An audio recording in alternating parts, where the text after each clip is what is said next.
Amp Rodriguez against Matt MF Delanois, Christine Knuckles Stanley, and many more bare knuckle brawlers. Beat Dada 5000. Commentators Mike Goldie Goldberg and Paulie Malignaggi. Friday, July 16th at Seminole Hard Rock Hotel and Casino. BYP 6.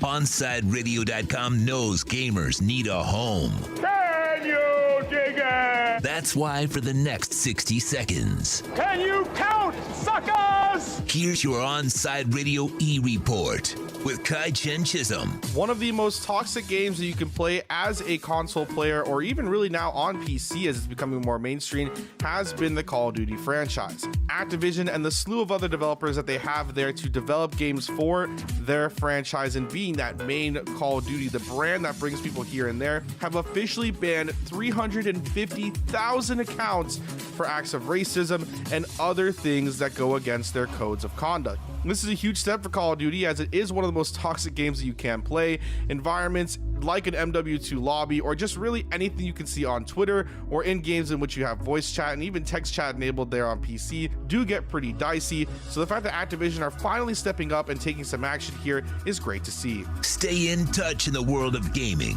with the Onside Radio E-Report.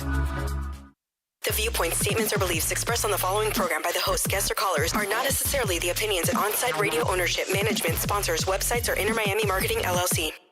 Time to get in the zone. The Onside Zone. And look, man, I don't care if you're my wife. If I don't agree with you, I'm going to say it. The Onside Zone. I don't care how you win a championship, dude. You can draft it, you can buy it, you can trade for it. Just win, baby. The Onside Zone. You're not Aladdin rubbing the lamp and then Will Smith comes out and you ask him, hey, fix our dolphin problems. And there he goes. No, I'm sorry. It'd be nice if it was that easy, but it's not. You can join us on the Onside Sports Line, 888-441-4623. That's 888-441-4623. You can connect with us at OnsideRadio.com by sending us a text at 844-416-8123. The Onside Zone with a big O. All right. All right. How y'all doing out there, man? It's a beautiful thing. It's a Wednesday. It's a hump day. I love it. Oh, man, feeling good. You know, and before I get into sports, because, you know, I like to dabble a little bit in the crypto.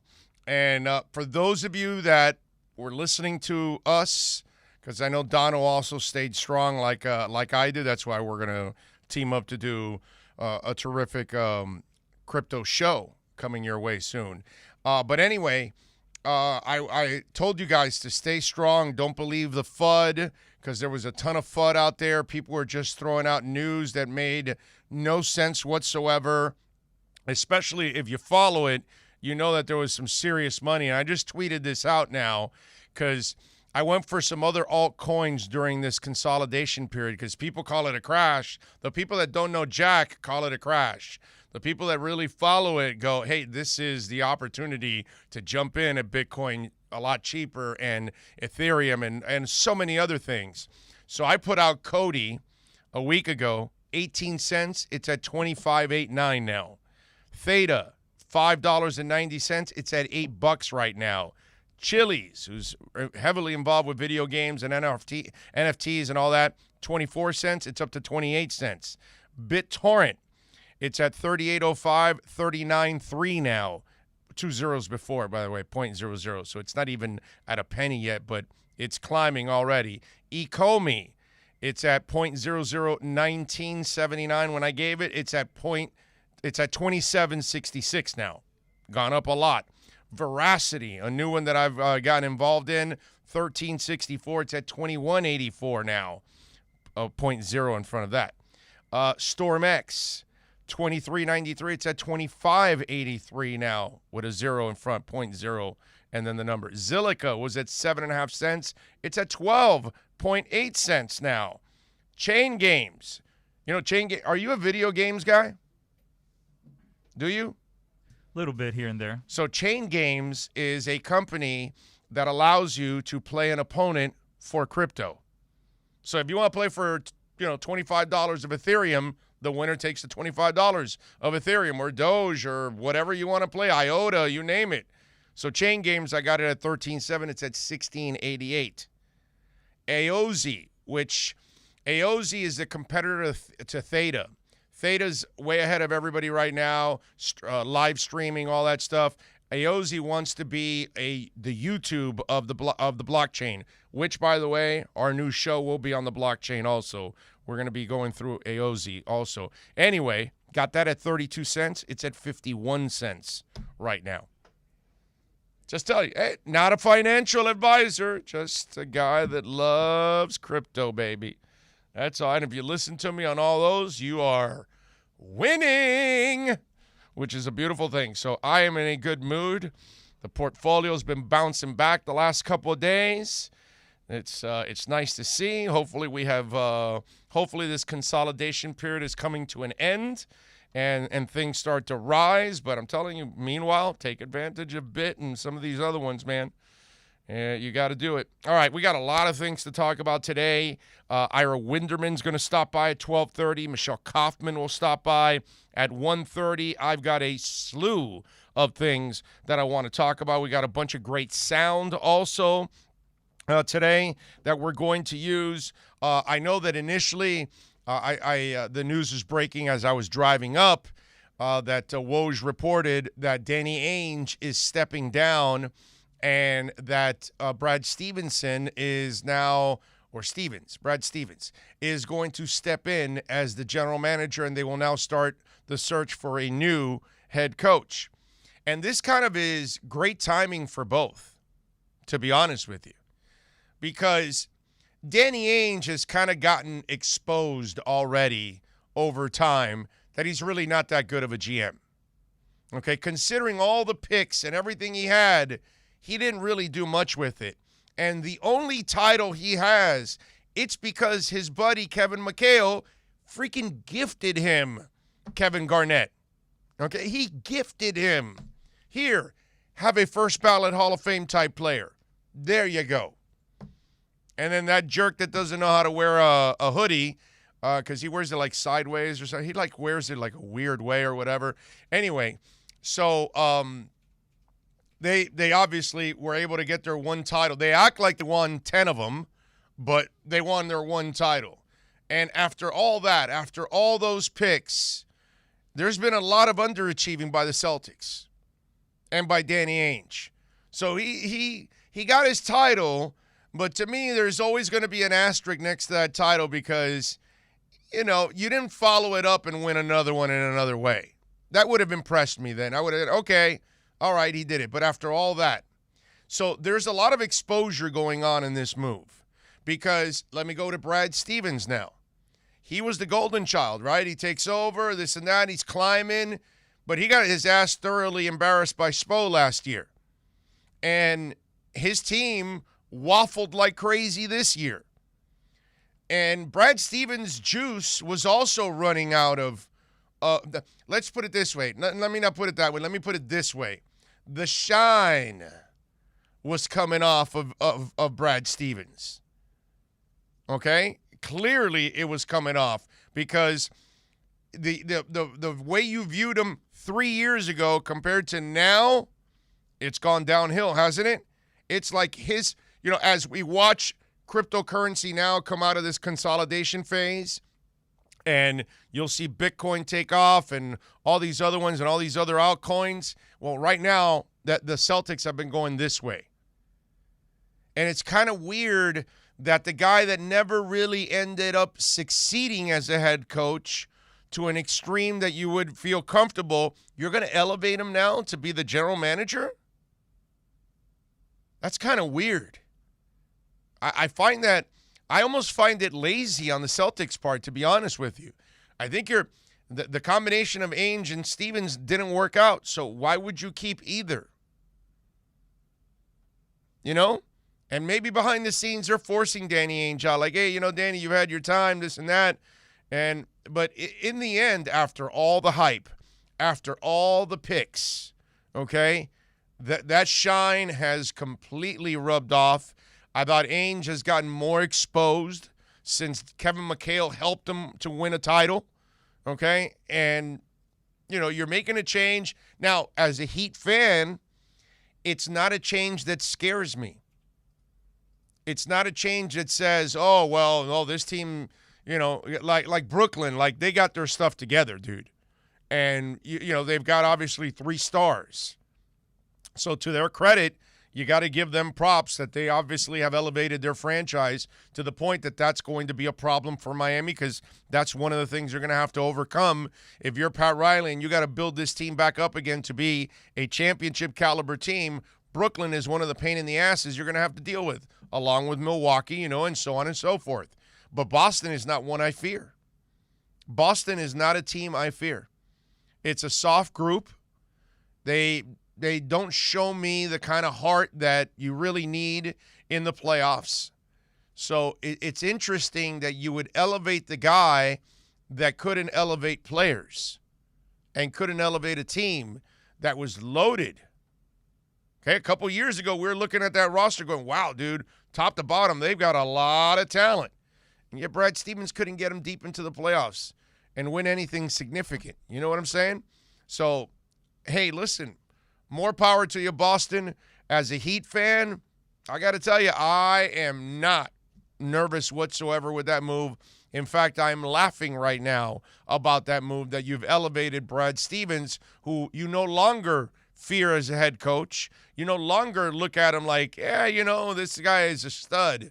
The shine's kind of come off. Because I was one of those guys, I was buying into Brad Stevens, going, okay, yeah, this guy's a pretty damn good coach, man. He's done a really good job. Up-and-coming guy, one of those guys that you can name after Spoelstra. You start naming some of the guys around the league, and you would have Brad Stevens on that list. Now, not so much. So as that news breaks, I am no longer fearful or worried or anything. I haven't been for a while now with the Celtics. This will just continue. What can I tell you? Let's see. NorCal is in. He says, fire, fire. There we go. He's number 1. Dougie Fresh is in. Says, I'm just here so I won't get fined. The Raging Dolphin Maniac says, good to hear your golden voice again, Big O. I don't know about golden. I'm just glad that, the voice is back. And I don't think I'm 100% yet. But, hell, man, I'm a lot better than I was for a while now, where my voice was going up and down, and it'd have a couple good days and then several bad days, and it was frustrating, man. Too Extreme is in. Matt Walker is in. Lisa Rose is in. Lisa's also a crypto lady, so and she stayed strong through this consolidation period. Knowing Lisa, she bought the dip. That's what she did. I remember she told me on DM, I got a little engine coin. She told me, and that was a good move because it was really, really low. Engine coin is going to be a monster. It's going to blow up too. Herman Cueva is in. Says Onside fam, on the plane to go back to Honduras. It was great to be back in Miami. Herman, safe travels, my brother. Look forward to seeing you again down the line. Let's see, what else do we have? Troy Ortiz is in. Ray Grulong. Howdy, Big O, everybody. The Finn season get here already. Yeah, I know. I can't wait, man. We're getting closer. Bromar is in. These crashes are a discount. Exactly, Bromar. That's how the opportunistic looks at it, because there's so many corporations and so many whales that are involved in all of this. And all the money that is sitting on stable coins right now, there's billions and billions that are sitting on stable coins because these whales and these corporations are waiting to swoop in and buy Bitcoin at its lowest price, and Ethereum and other altcoins, Cardano, et cetera, and you'll see that there's going to be a major jump coming shortly, and everybody's going to forget about this dip, and we're going to go to newer highs. You'll see. Let's see. Omar Lopez is in. James Roman says, good afternoon, Big O and the Chapboard crew. Let's see. Ainge drafted some good players. Celtics suck. That's why I'm saying, yeah, but he drafted some good players, and Maybe you don't have enough heart. Big Rig, good afternoon, Big O, everybody in the chat room. Bill is he's got another gig, and he's doing well. In fact, I was just going back and forth with Bill last night, actually. Joe Romano is in. Kyrie ended that man's career. Well, why did they acquire Kyrie? You know what I mean? I would never acquire Kyrie. What they're doing with the Nets now, they had to take that kind of chance because they've been a terrible franchise, but I've never been a Kyrie guy. Two Extreme says, give it 2 to 3 years, that Celtic organization will be doing entire franchise overhaul. It's inevitable. The coach has not done anything significant with the talent he had there. Better for our Heat. I agree. John Rouse is in the house. He meant golden oldie voice, Big O. Yeah, okay, there we go. Okay. All right. That I am. I don't know about a golden, but I am an oldie. That I will have to go with. All right, let's do this. Let's take a quick break. We'll come back on the other side. We'll get ready for Ira Winderman at 12:30. When we come back, you know what? I got another basketball note that I want to get to. That's kind of funny. We'll do that next.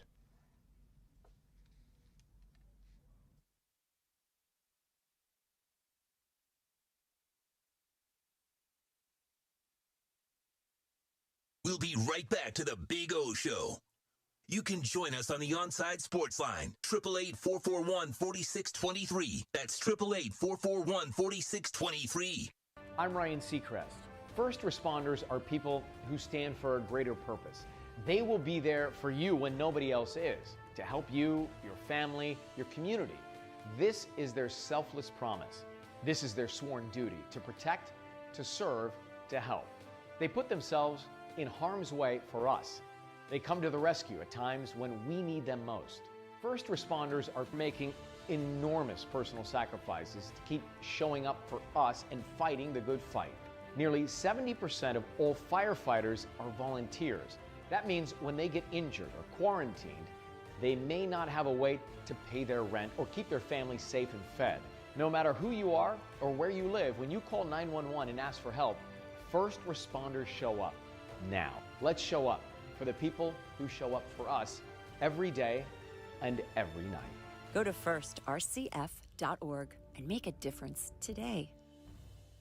If you're looking for a change from the everyday restaurant, then you need to get to Checkers Old Munchin German Restaurant in Pompano Beach. Brats, Wiener Schnitzel, homemade potato pancakes, pretzels with mustard, and lots of German beer. Take their famous Boot Tour Challenge, and there's now outdoor seating available in their new beer garden with live music. Follow them on Facebook and Instagram at Checkers Old Munchin Restaurant, or call them for reservations or pickup at 954-785-7565. So get over to 2209 East Atlantic Boulevard in Pompano Beach to Zagat-rated Checkers Old Munchin German Restaurant. Howdy, stranger. Didn't this used to be Radio Town?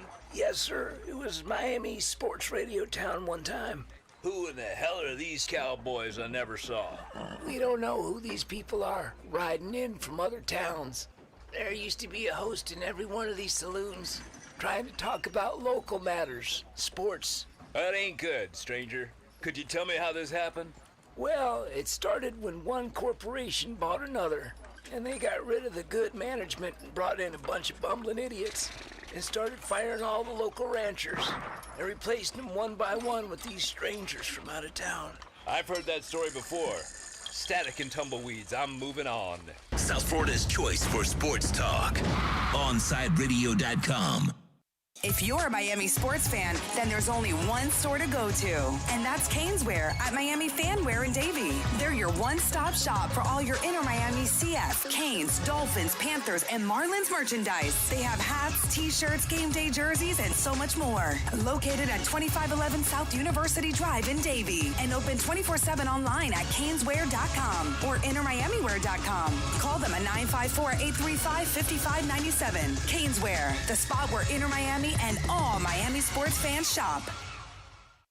You can connect with us at OnsideRadio.com by sending us a text at 844-416-8123. Save it on your cell phone, 844-416-8123. No better place to send your comments, ask questions, win prizes. OnsideRadio.com, the only choice for the South Florida sports fan.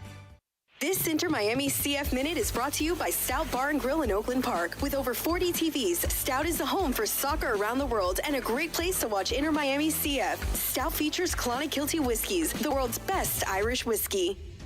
A name that was left out of the loss to DC United at Drive Pink Stadium on Saturday night was Rodolfo Pizarro for the second time in a row.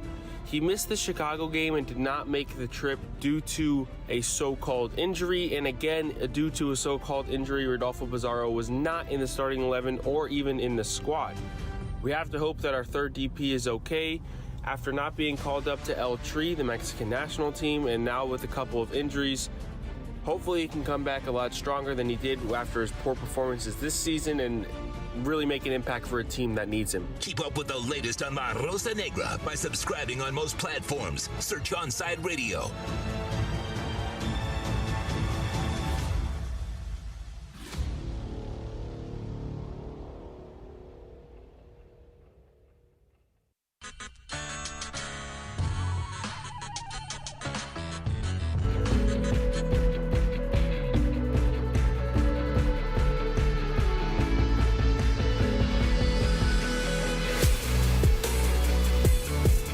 All right, welcome back to Onside Radio. Don't forget, every Thursday from 7 to 9, you can catch Fight Night with Alex Dono and James Walker. It's the show dedicated to combat sports, from UFC to boxing to bare-knuckle brawling. Alex and James provide combat sports fans the insight and interviews they crave. Tune in every Thursday night from 7 to 9 p.m. for Fight Night with Alex Dono and James Walker. Search and subscribe to the podcast by searching Fight Night on the home for combat sports, OnsideRadio.com. It's a beautiful thing. All right. Yeah, we're going to use it right now. So let's talk a little bit about it, because before we bring on Ira Winderman, listen, I got to tell you, I'm part of Team Petty. I might be the CEO of Team Petty. I know LeBron, is not a bad person at all, okay? I know he does a lot of good things and all that good stuff, but he's a guy that does rub me the wrong way about certain things, especially how he handled the Heat departure, how he waited till after the moratorium was over and screwed Riley and everything else. And so, to me, there's a lot of things that piss me off about LeBron. Hey, yesterday walking out on his team, I thought that was kind of cheesy too, knowing what's going on. And listen, like I told you, his championship in Cleveland, he needed a suspension to take the Warriors off kilter. Last year, it was kind of a bubble thing, and then Miami gave him the break with the injuries. And so nothing makes me happier than watching them lose. Okay, and I love that the Suns are leading. Chris Paul, it's almost a race of which Humpty Dumpty can stay together, right? Chris Paul or Anthony Davis. And so Anthony Davis is out in this game, and they lost yesterday 115-85. They got their asses kicked. I know CP3 had the shoulder where he re-aggravated it again. LA loses without AD. He may not be available for the next game. Devin Booker played really well.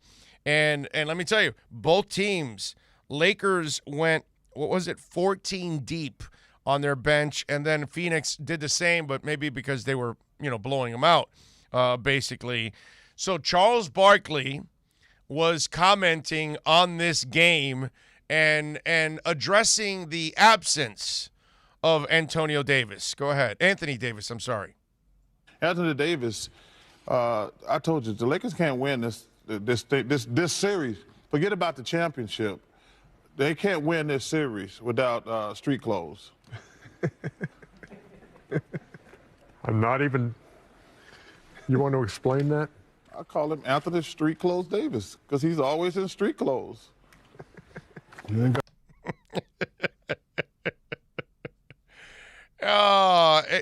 is always injured, and it's kind of the risk you run with that guy. He's just, listen, man, LeBron is the freak of all freaks, and now the cyborg has broken down more in the last couple of years than he has pretty much as an entire career. And let me tell you, his injury almost strategically became a positive for them because it allowed him to rest and charge up again and get ready for the playoffs, and you were going to have a fresh LeBron. But without AD, I agree with Barkley. They can't win this series. Look, man, the Suns showed us last year in the bubble, they just didn't make the playoffs, that they were on the rise. And we were all wondering, is it real? Is it Memorex, like the old commercial used to be? And they ended up adding Chris Paul, and the rest is history. And everywhere Chris Paul goes, he adds an element of leadership, and he just lifts people up. He just does that. He did it last year. And so he did it again this year with this young group. And they are primed right now. And if AD doesn't play and Chris Paul can somehow get on the court and provide some leadership and that presence, the Suns are going to eliminate the Lakers. And I am going to be enjoying every single moment of it. But Chris Paul has got the same injury history that Anthony Davis has. And both of them are breaking down in this series. You know, in a way, I find the same foolishness with the Miami Heat organization and some Heat zombies out there when you talk about Goran Dragic and you keep trying to grab the past and you keep, last year he had this magical run, and that's because he had 4 months off. But that's not the luxury you had this year. And you see it that his body is wearing down. So when you hear talk about re-signing him, now finally people are talking about, stuff that makes sense, like, yeah, now you got to give him maybe a portion of an exemption or something along those lines, because he is at a point too where that body is broken down. Now, he's not Anthony Davis and he's not Chris Paul. So you take different gambles with those. But remember, Miami also was kind of rumored and interested in Chris Paul. But this is what happens with Chris Paul also. Yeah, you got to pay him a boatload of money. And yes, he's a great player. And yes, he's going to add leadership. But will he be there for you when you need him most? And right now, he's doing everything to kind of piece his body together to hang on for the Suns. What I am afraid of for the Phoenix Suns and Chris Paul is I don't know if he can hang on for an entire playoff run. And eventually, when he's not there, that's going to be a real problem. All right, Ira Winderman's going to join us on the other side. It's our Acura Pembroke Pines Miami Heat report. We do it every week here with Ira Winderman. He will join us next. Now streaming online. Onside Radio, the only choice for the South Florida sports fan. Sports fans love a place with great food, cold drinks, and TVs everywhere. That's why sports fans love Sports Grill and their 7 amazing locations. Check out the Bird Road location at 11481 Southwest 40th Street in the back corner of the West Bird Shopping Center. Sports Grill is also now offering some great employment opportunities. All kinds of positions are now available, from kitchen to hosting. Call for more information at 305-485-8845. From wraps to salads to amazingly delicious specialty dishes, Sports Grill is the home to the legendary special grilled wings. Since 1987, Sports Grill, good food, good drink, and good friends. Hey, it's Big O for EJD Construction, your custom home builder, additions and home remodeling. Our lives have changed. We're making our homes more of an oasis. Call the right place. Call the right people. Eric at EJD Construction for over 16 years. A-rated member of Angie's List in the Better Business Bureau. 305-433-4843. That's 305-433-4843 for EJDconstruction.com. Join the Inter Miami family in 2021 by becoming a 2021 season ticket member. Enjoy enhanced access benefits and pricing not available to general fans. Visit intermiamicf.com/tickets for more information. If you missed Man of the Match with Alex Dono, you missed. I think we need to normalize the nickname Dick again. There used to be a lot of dicks. Now, people think about the male anatomy. I don't know why we can't use Dick as a nick. There was something the strong, silent type would have the name Dick. Yeah, sure, it was a nickname for Richard, but Richards now will just go by Rich or Richard. Like, nobody goes by Dick anymore. I think we need to normalize Dick. Man of the Match with Alex Dono from 3 p.m. to 6 p.m. When you need your warehouse looking good while staying efficient, there's only one place to find the finest racks in the business. Pallet Rack City in Hialeah. 305-424-8547. That's 305-424-8547. Pallet Rack City is the company you need when you want your warehouse sporting the finest racks in the business. After all, who doesn't love a great rack? Pallet Rack City. 305-424-8547. That's 305-424-8547. Keeping you informed in the world of sports.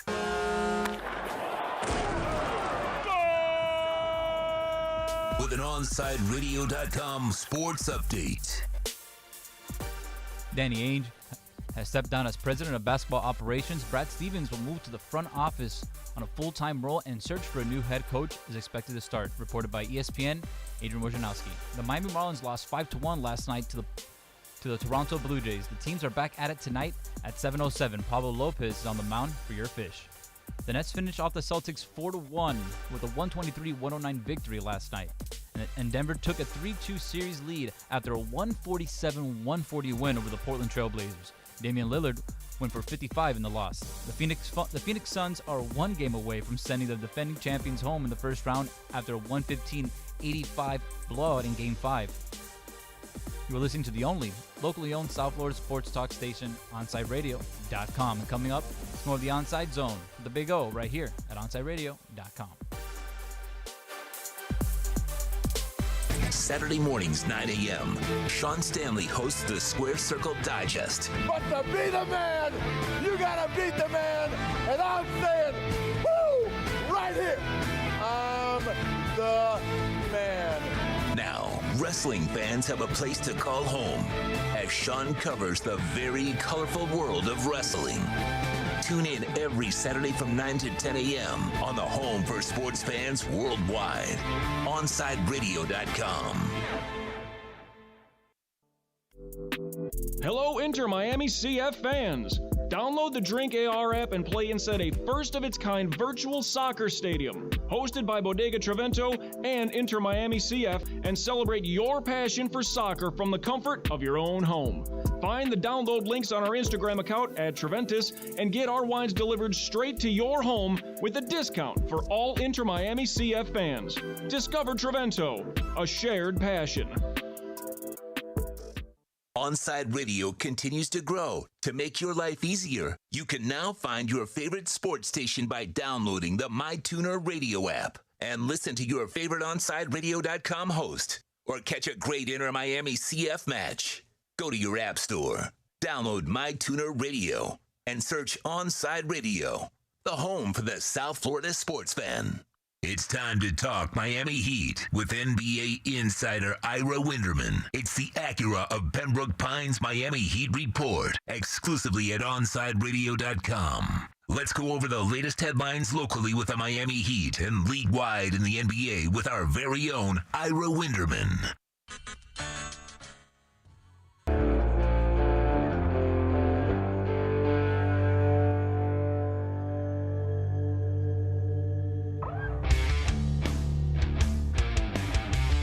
All righty. Welcome back.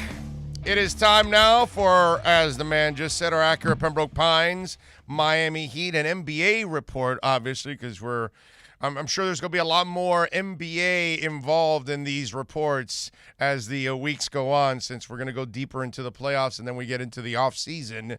And of course, make sure you follow Ira on Twitter at Ira Heatbeat. Ira, good afternoon, sir. How are you doing?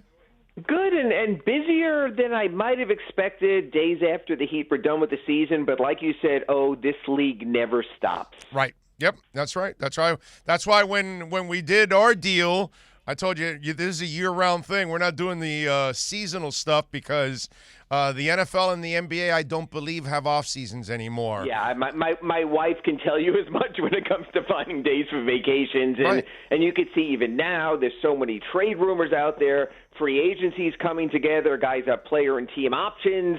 The Heat is trying to put together their summer league team for Las Vegas. So, yeah, it's ongoing. I even spoke to Andy Ellisberg earlier, and he said, yes, there's a little bit of an exhale. We were talking today, but he says, but then you get right back into it.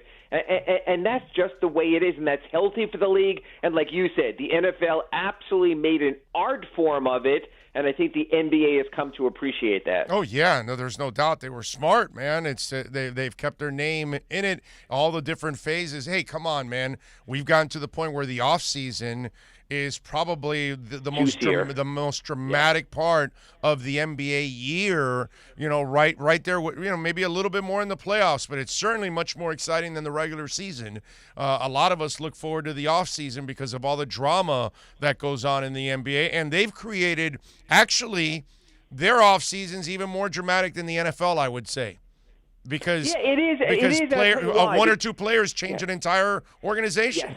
Yes, I was going to say that because you only have 15 on the main roster, you only play about 10, you only start about 5, that when you replace a starter, you're replacing 20% of your starting lineup with just one player. So it makes that much more of a difference. Plus, there are so many more trades in the NBA than there are in the NFL. So there's so many different levels of it. It's not just free agency and it's over. It's not just the draft and it's over. It's this ongoing and seeming never-ending trade market. I agree. Yeah, it's great stuff. All right, first of all, let's go over some of the stuff that just happened. Woj broke the story with the Celtics.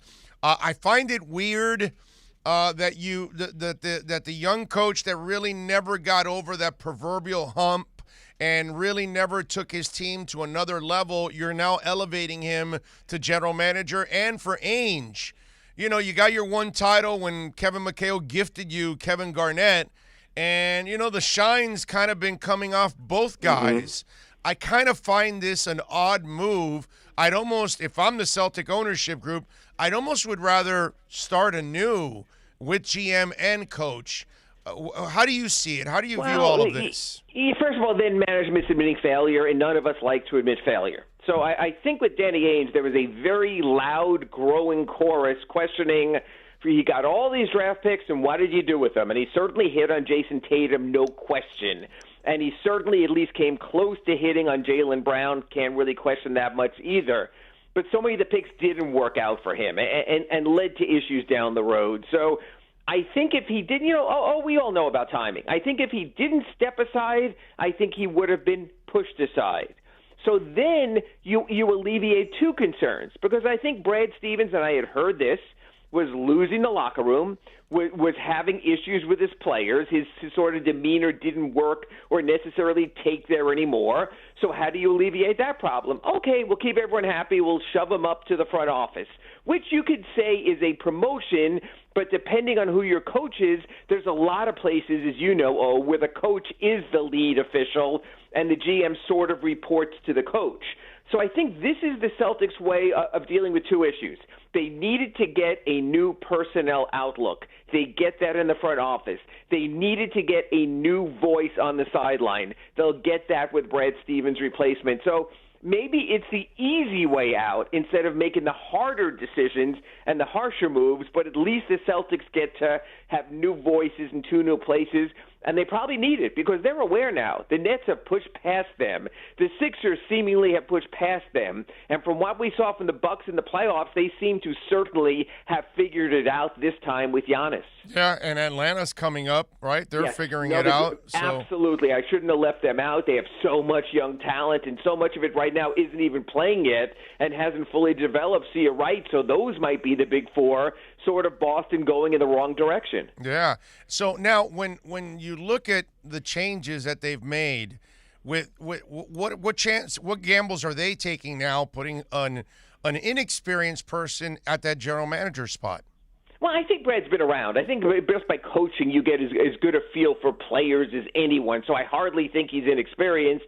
I think it's just a different approach. I think now he might realize what Danny Ainge saddled him with. Here, take more young players, get more young players, develop this guy, develop that guy. I think he now realizes for a coach, sort of like Pat Riley did, you can only have so much youth. You need more of a mix. Pat Riley had told us a couple of years back he has no issue with only having one first-round pick every other year. He feels that's the right amount of seeding of youth to have while also building with trades and free agents. So I think at least Brad Stevens has learned that lesson. Don't keep throwing kids at me. I need proven talent as well. So that might actually work out well, and I think that will be a change from Danny Ainge.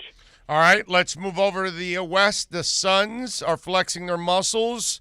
We're trying to figure out which Humpty Dumpty can stay together. Is it Chris Paul or Anthony Davis? Because that's kind of the storyline here. And CP3 has found a way to stay on the court, although he re-aggravated that shoulder again yesterday. LeBron walks off before the game's over. All these kind of things are going on. Your point of view on what's going on with the team and with street clothes. It comes down to all of this, and I think it's an intriguing question, so I'll posit it to you. Which would you rather have? A Phoenix Suns team with a 3-2 lead and a banged-up Chris Paul, or a Los Angeles Lakers team with a 2-3 deficit, but potentially with Anthony Davis coming back? I think it's a lot more even proposition than people think. That I'm not so sure. I would rather be down 2-3, but have Anthony Davis back against a team that really, their emotional leader, Chris Paul, you don't know minute for minute with that shoulder where it's going to be. To me, it's almost still pick 'em. The injuries have so complicated the future thought of that series that it would not shock me at all if LeBron has yet another escape act, like we remember in that series against Boston when his Heat were down 2-3 going on the road, let alone going back home. So I'm not counting anyone out there in that series. And you're not counting them out, but talk to me a little bit about the issues the Lakers have right now. Well, I mean, it's not great roster construction. You know, it's interesting. For all of LeBron sort of, complaining about this and that, and why do you give me this guy with the Heat, and why do we get that, and eventually forcing his way back to Cleveland, I don't think the Lakers have done him any favors. Obviously, they made a great move when they got, Anthony Davis to join the team at whatever cost, Lonzo Ball, even Ingram, and what they did. No issue with that. But a lot of their ancillary moves and subtle parts. We saw Wesley Matthews crash and burn with Milwaukee last year against the Heat, and all of a sudden that Lakers team can't shoot, has little in support. But people are forgetting. You remember this, because we all do. The Lakers roster desperation a year ago reached the point of calling in J.R. Smith and Dion Waiters. So it's always been rocky for LeBron there. It's always been somewhat desperate. And I think you're seeing that with the composition of that roster right now, that when you have two highest-end pieces like you do in LeBron and Anthony Davis, it's basically all or nothing. You need the best of both of them every single game or else you're in trouble. LeBron not only couldn't get it done alone last night, but lost by 30 points and exited to the locker room 5 minutes early, almost in a Pistons versus Bulls kind of way. So, yeah, there are issues there. But again, I've learned you never count out LeBron James. No, and you're right about that. But the look for LeBron, that it kind of looks kind of like he's the kid that wants to take his ball and go home. Sure. Because he's not happy with the way things turned out. That was a bad look for him going to the locker room. Yeah, but you know what? I think LeBron's always rebounded from his bad looks also. It'll be a bad look for LeBron if it's remembered in defeat. If he wills or finds a way to bring the Lakers back and win the series, no one will remember it. Just like, the thing with the Pistons was that was the last game of the series. They had no chance to bounce back. LeBron's had a lot of bad looks. He's bounced back from a lot of bad looks. Heck, he bounced back from the decision. So believe me, as bad a look as it might have been in the middle of the night last night when he went to the locker room 5 minutes early, if you can bounce back from Jim Gray and that awful shirt LeBron was wearing and the decision, he'll be just fine. All right, Ira, let's move it over to the Miami Heat. Sure. You guys are now talking about an extension for Jimmy Butler. Is that something that you have to give him this offseason because you worry about him all of a sudden coming unhinged? Or if you're the Heat, should you maybe just play out the final 2 years? Because in a perfect world, I'd kind of like to play out the final 2 years, and that's it. Because 2 years after that, I think it's going to be an incredibly ugly contract. Orlando Alzagari just answered his own question. And here's the deal, Big O. Do you have to give him the deal extension? Of course not. You're under no obligation. do you need to give him the extension? And I'll go back to this past November.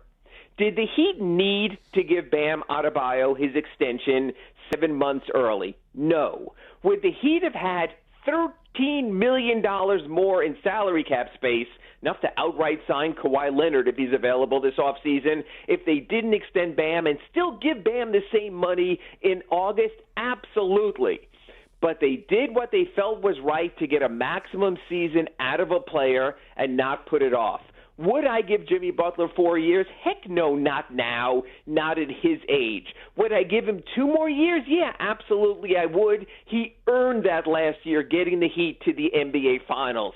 So there's a compromise there, but Jimmy Butler has never been a compromising personality. He wanted it his way under Fred Hoiberg in Chicago, his way with his lackluster teammates in Minnesota, his way when dealing with Ben Simmons in Philadelphia. So, what you have to say to yourself, would you be willing to put up with miserable Jimmy Butler just to unlock your freedom 3 years down the road? Yes, I would, actually. Oh, yes. It's ugly. It's ugly. I mean, I know, I get it, but you had to deal with Whiteside for several years too.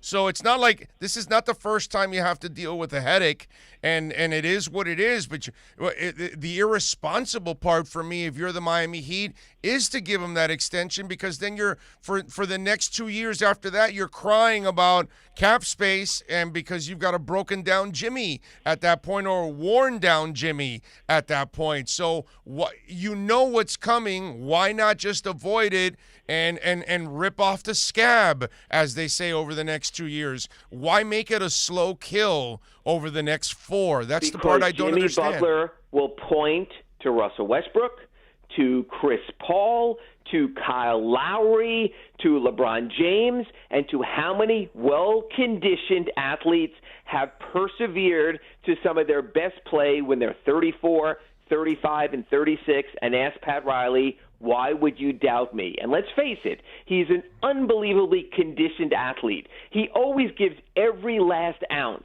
He has made basketball his priority. So he has some pretty good selling points there when he goes in with Pat Riley. Now, I had an agent who spoke to me who said, you're right.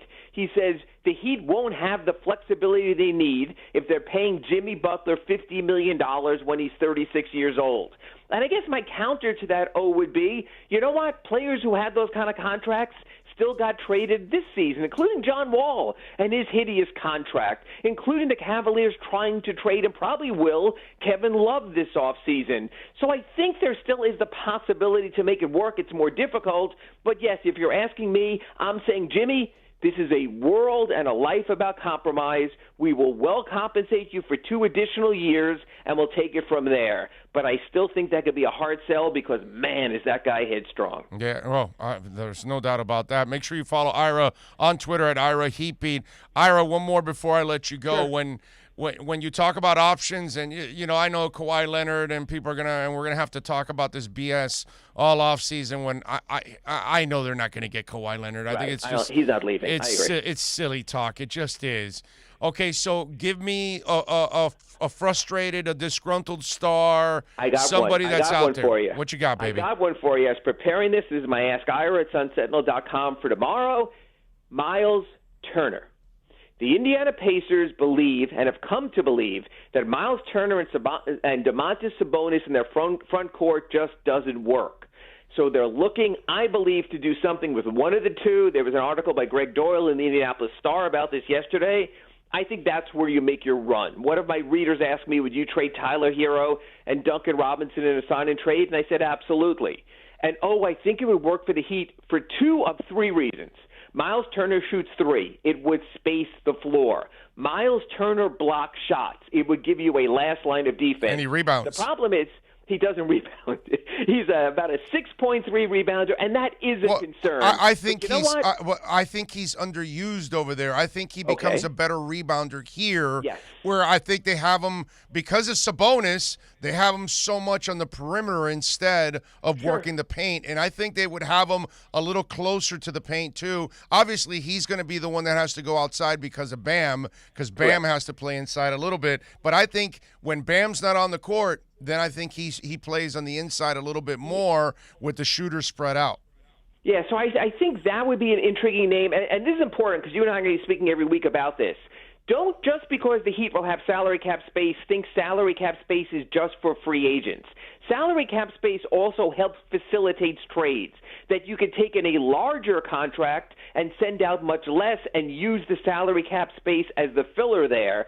So I think, and we'll see, we'll know by August, but I think it's just as likely that the Heat attempt to upgrade through trades as they do through free agency. Let's hope so. Let's hope so, because they've got to tweak something here and get better results, hopefully, for next season. Make sure you follow him on Twitter at Ira Heatbeat. Catch his work there at the South Florida Sun Center, and, of course, catch it here exclusively all week long, all year long, right here, of course, on Onside Radio. Ira, as always, thank you, my friend. And then you can tell me on your upcoming segments who Pat Riley now says STFU to. Thank you, Big O. You got it, brother. All right, be good. Ira Winderman. All right, let's take a quick break. We'll come back for the final segment of hour number 1 right here on OnsideRadio.com. Now streaming online. Onside Radio, the only choice for the South Florida sports fan. If you're looking for a change from the everyday restaurant, then you need to get to Checkers Old Munchin German Restaurant in Pompano Beach. Brats, Wiener Schnitzel, homemade potato pancakes, pretzels with mustard, and lots of German beer. And with daily specials, there is something for everyone. If you're up for a challenge, you should take their famous boot tour. Finish 30 boots of different varieties of German beer, and you'll receive half price on their beer for life. And you'll get to take home your own boot and Checkers Old Munchin t-shirt. They also have outdoor seating available in their new beer garden with live music, as well as carry-out, curbside pickup, and delivery. So, for the finest German food and beer, get over to 2209 East Atlantic Boulevard in Pompano Beach. Follow them on Facebook and Instagram at Checkers Old Munchin Restaurant, or call them for reservations at 954-785-7565. That's 954-785-7565. We'll see you at Zagat-rated Checkers Old Munchin German Restaurant in Pompano Beach. If you missed Red Card Radio with Austin Robillard, then you missed this. Beckham and Moss made it seem like it was the most important thing in the world that they had to talk about the academy and bringing up players from the academy to play for Inter Miami. And, well, they've not only done it, they've now done it in abundance. First, it was Felipe Valencia. And in a question asked about Felipe Valencia, David Beckham specifically mentioned another name in Ian Frey. This was now, in hindsight, a complete foreshadowing of what was to come this week, because Ian Frey has now signed as a first-team player for Inter Miami. Ian Frey also signed alongside his former teammate from Fort Lauderdale CF, Edison Ascona. Red Card Radio with Austin Robillard every Saturday 11 a.m. to 1 p.m. exclusively at OnsideRadio.com. Sports fans love a place with great food, cold drinks, and TVs everywhere. That's why sports fans love Sports Grill and their 7 amazing locations. Check out the Miami Lakes location at 15462 Northwest 77th Court, located in the Ryan Oaks Plaza. Sports Grill is also now offering some great employment opportunities. All kinds of positions are now available, from kitchen to hosting. Call for more information at 305-485-8845. From wraps to salads to amazingly delicious specialty dishes, Sports Grill is the home to the legendary special grilled wings. Since 1987, Sports Grill, good food, good drink, and good friends. Inter Miami CF fans, join us at our new home this season for all away games as we broadcast live at Dangerous Minds Brewing Company, 1901 North Federal Highway in Pompano Beach. Join Big O and Alex Dono for the live pregame, halftime, and postgame shows while we watch the games. Enjoy meticulously brewed beer on site, delicious artisanal pizzas, live music, and giveaways. So, the new home for all Inter Miami road games is at Dangerous Minds Brewing Company at the Pompano City Mall, where they'll feature all the Inter Miami games. Follow them on Twitter at Dangerous Minds B and Facebook and Instagram at Dangerous Minds Brewing, and visit them at dangerousmindsbrewing.com. When you need your warehouse looking good while staying efficient, there's only one place to find the finest racks in the business. Pallet Rack City in Hialeah. 305-424-8547. That's 305-424-8547. Pallet Rack City is the company you need when you want your warehouse sporting the finest racks in the business. After all, who doesn't love a great rack? Pallet Rack City. 305-424-8547. That's 305-424-8547. There's no need to drive around South Florida wasting valuable time looking for a new or certified pre-owned Acura. Go to the #1 volume sales dealership in the Southeast United States. Craig Zinn's Acura of Pembroke Pines. Purchase with pace and space in a dealership tailored to your needs. From home buying to providing that personal touch. Contact the 2020 Satisfaction Award winner Craig Zinn's Acura of Pembroke Pines. 888-776-5123. That's 888-776-5123. Or visit them at 15601 Pines Boulevard in Pembroke Pines.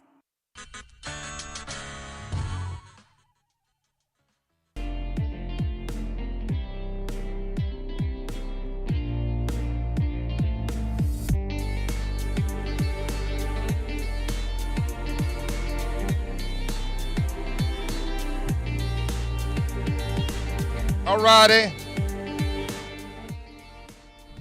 Final segment of the show.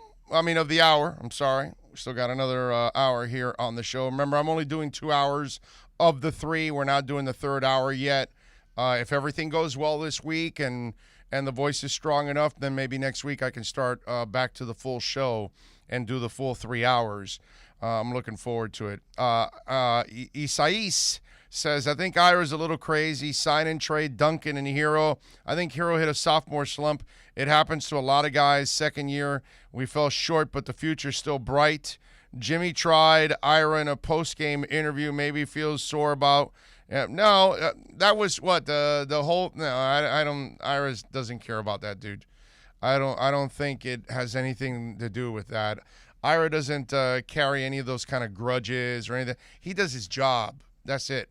If he likes something, he likes it. If he doesn't, he doesn't. If he thinks it's a good idea, he says it. If it's not, if you followed Ira over the years, over the decades, he just doesn't fly that way where he's carrying agendas. Now, that's not to say it doesn't happen, because it happens.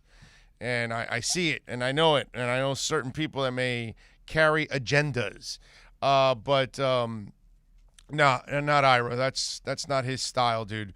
And that being called out in the postgame was more about having fun, Jimmy having fun and screwing with him, not really anything serious that he was after him. You know what I'm saying? So I wouldn't be too bent out of shape. Before I break, Tito Ortiz. Can you get that soundbite for me? Tito Ortiz. You know why our country is all screwed up? Do you know why? Because we vote the worst people ever into office. So Tito Ortiz, during this whole pandemic, which he's made his money, he actually filed for unemployment while he was employed. So now he quit his Huntington Beach City Council job. Okay? Basically, the quote is, this job isn't working for me, right? And basically, buddy, you're there to work for the people. That's kind of what the whole job is about. Here's Tito Ortiz resigning from his position. City Manager Oliver Chi, I would like to inform you that I am resigning from my position as Mayor Pro Tem, City Councilman with the City of Huntington Beach, effective June 1st, 2021. I ran for this position with hopes to better my community, work on my constituents, and give them a voice, making our beautiful city safe and clean, and to ensure a bright future for my children. I was under the notion that I was in a bipartisan position and that we all had the common goal that our city and our constituents could have. To put it frankly, that's not the case. From day one, I was sworn in and I was met with hostility and judgment. Being in a public figure, nothing is new. However, to be so focused of character assassination each and every week with multiple news stories and leaked personal information, all in which were in hopes to slander and defame my name. I thought I was up to this job, but I knew I had over 40,000 constituents who were there counting on me. As of recent, the attacks against me have moved into involved my family. I now feel for their safety is in danger. To put it simply, this job isn't working for me. I'm sorry to let down many of my supportive HB constituents, and I pray they'll understand. Sincerely, Tito Ortiz. There you go. At this time, I'd like to thank you. Let's get rid of this clown already. First of all, the people in Huntington Beach should be taking away their voters' registration cards. The fact that they voted this fool in there, this is a guy has a couple of assaults on his ex-girlfriend, ex-wife back in those days. I think it is, right? 'Cause I don't think he's still married to the same person. And this is a guy that you voted, and this is the guy that files for unemployment while he's employed. And this is the guy you put into office. It's like Huntington Beach, you get what you deserve. And this happens all over the place, that we vote the wrong people in.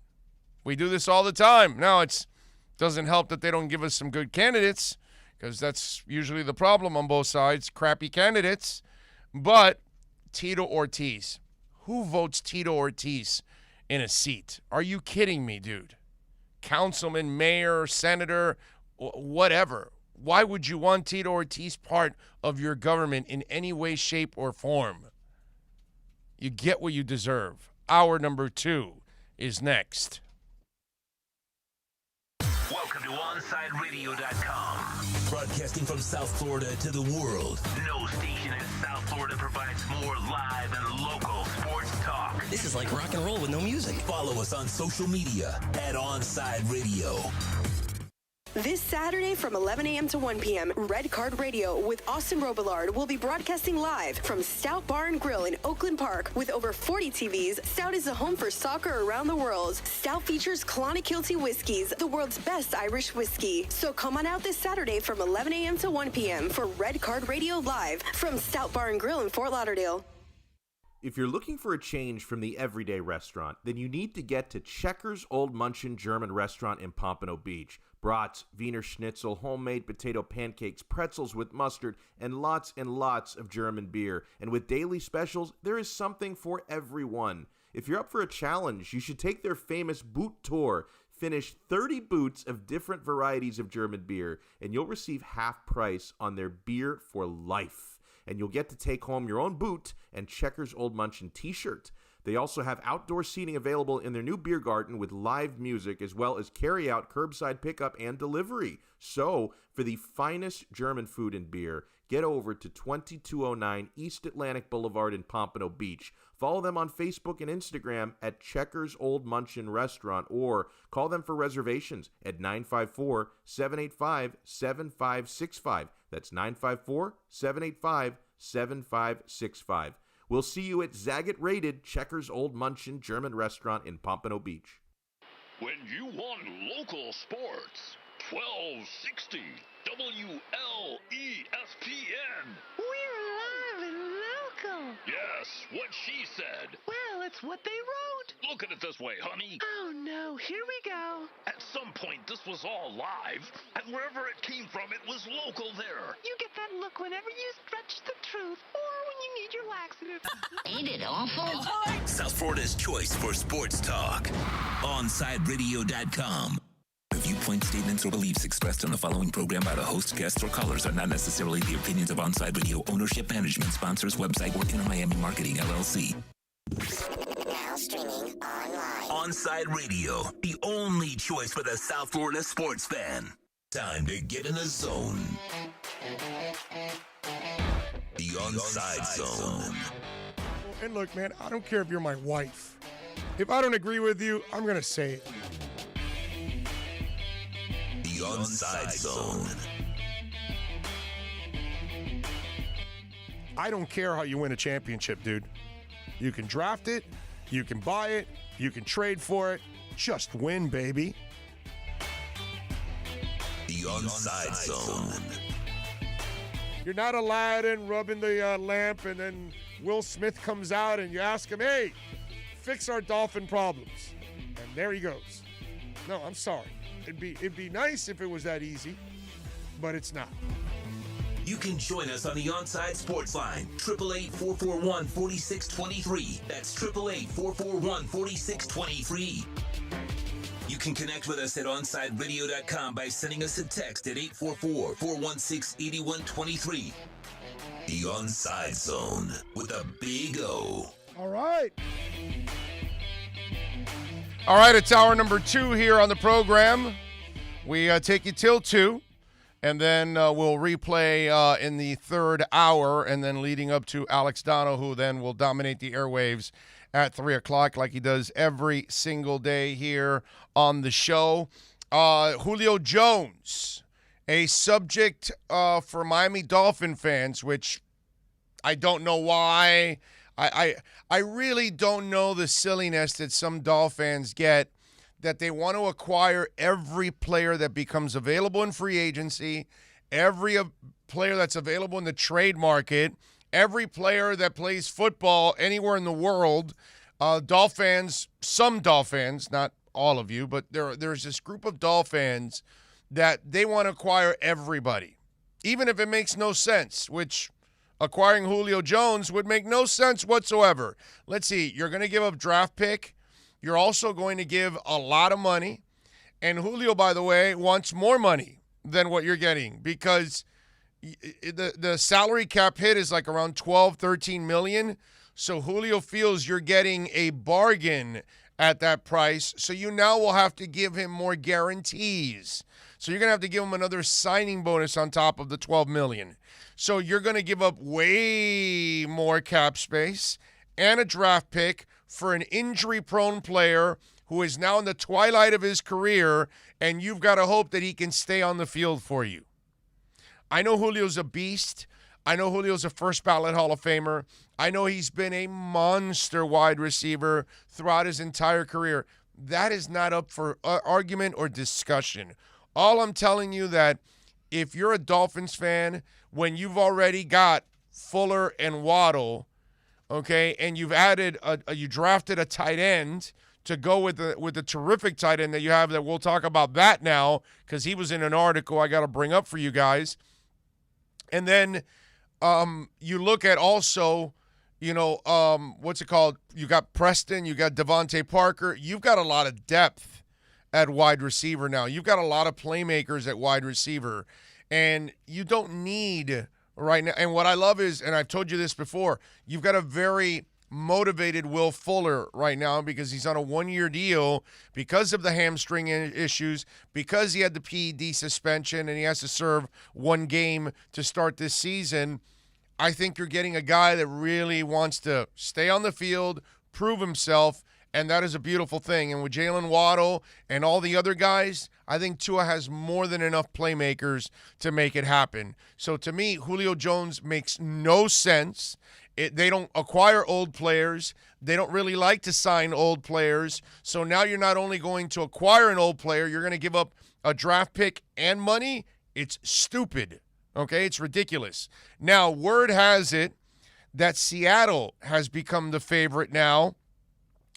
Points Bet has Seattle at plus 225 to make the deal, followed by the Titans at plus 250. Next come the Eagles at plus 275, followed by the Ravens and the Niners at plus 300. Can you imagine if he goes to the Ravens where they don't even throw the ball? Like they don't throw the ball out. They run the hell out of the ball. Must be the most frustrating thing to be a receiver on that team. But anyway, the Patriots were the prior favorites at plus 150, have plunged now to plus 450. Chargers stand at plus 800. Packers plus 1,200. Colts plus 1,400. And the Rams are plus 1,600. Now, Seattle should be regarded as a long shot if it's true that they've talked to the Falcons about a trade for Jones. The Seahawks quite possibly do simply placate quarterback Russell Wilson, who presumably would like to add Jones to the offense. And after you pissed him off this offseason, maybe they're trying to make up with Russell, and this is a way of them trying to make up. I don't know if Seattle's a good spot for him, or Tennessee, or wherever you want to pick. Tennessee makes a lot of sense. Seattle, they got DK Metcalf, man. I mean, but I guess if you want to add another playmaker because you want to try to make a run for the Super Bowl, I can understand that. You know what I mean? And listen, if you're a Super Bowl caliber team and you want to run the risk of acquiring Julio for the next year or two, more power to you. But Miami's not really a Super Bowl team this year. So they don't need to take that kind of chance. And I think they've got a pretty good wide receiving core. I just think people right now haven't seen it, so they don't feel as confident as I do about the wide receiving core. I think they'll be fine. I think Tua is going to have a monster year. But some of you have to stop with this. And if he go wherever he goes, Seattle or whatever, that's fine. Miami, it makes 0 sense. 0. Okay? To me, it's a dumb move, to be honest with you. So that's my piece on Julio Jones. We have something that we call the round table. We do it every single week here on the show. Every single day here on the show. Today's round table is Dolphins related. With $9 million under the cap, the Dolphins still have some flexibility to add another free agent. Which player do you feel is needed the most for the 2021 season? So we put out a list of players: Malik Hooker, Olivier Vernon, Duke Johnson, Melvin Ingram, Morgan Moses, or Dolphins don't need to add anyone until an injury takes place. Well, I got to tell you, free safety at this point, or safety, I'm fine with what they have now after they drafted the kid and added McCourty, and they've got a couple of guys there. They've got enough to cover in safety. I think they're fine. I like Hooker, but it was before the draft. Now, I probably would stay away from Malik Hooker at this point with McCourty, because McCourty can play corner and safety, so it gives you a lot of depth and a lot of flexibility. Olivier Vernon, I like Olivier Vernon, to be honest with you, but if I was running a full-time 4-3, then I'd go Olivier Vernon. But because you want to be flexible, you want to be multiple, I probably would keep Olivier Vernon out, because I would want a guy that could also play a little outside linebacker too. Duke Johnson. I like Duke Johnson. I've liked Duke Johnson for a long time, only as a pass catcher. I've never bought into Duke Johnson, the running back, okay? It just never has panned out. But he has been a very good wide receiver out of the backfield. So he can definitely add a little element to the team. Morgan Moses. It's funny, years ago when they drafted Jawan James, the guy I wanted was Morgan Moses, not Jawan James. Anyway, I like what they're doing now with Eichenberg and their draft picks, and then what they did in free agency. I think they're fine right now on the offensive line. If you go sign Morgan Moses, you're basically saying Eichenberg's taking a year off and he's just learning, which I don't think so. I think this is the year where you want to get him in there eventually and get him playing. I think they'll start with DJ Fluker, and then Eichenberg will take over, unless Eichenberg comes in and just kicks ass during training camp or the preseason, and the team says he's the better player, we'll use Fluker as a backup, then fine. The guy that I would add is Melvin Ingram. You can't have enough pass rushers. This is a guy that can play a little outside linebacker, defensive end. He's flexible. I know he's had some injuries, but this is a guy that can be a player for you. And I think at this point you can get him at a discounted rate where you don't have to pay a high salary. You can put a lot of incentives in there that if he stays healthy, stays on the field, and gets a certain amount of sacks, and the team has a certain amount of success, he can get, some bonuses down the line. And since we're past June 1st, they can actually get creative with that contract. So Melvin Ingram would be the guy that I would love to see the Miami Dolphins sign, because I think he would fit perfectly with what they do here, and he would add another pass rusher, which, again, it's awesome if you can have 4, 5, 6 guys that you can count on that can get after the quarterback. Melvin Ingram's got a lot of experience at doing that. So that's the one guy that right now that's available in free agency that I would say, fine. Le'Veon Bell, I want no part of. Some people talked about it. Duke Johnson, if you add him, and again, he's more of a pass catcher than a running back. You can't really count on him to be a really good back out of the backfield. But as a pass catcher, I love him.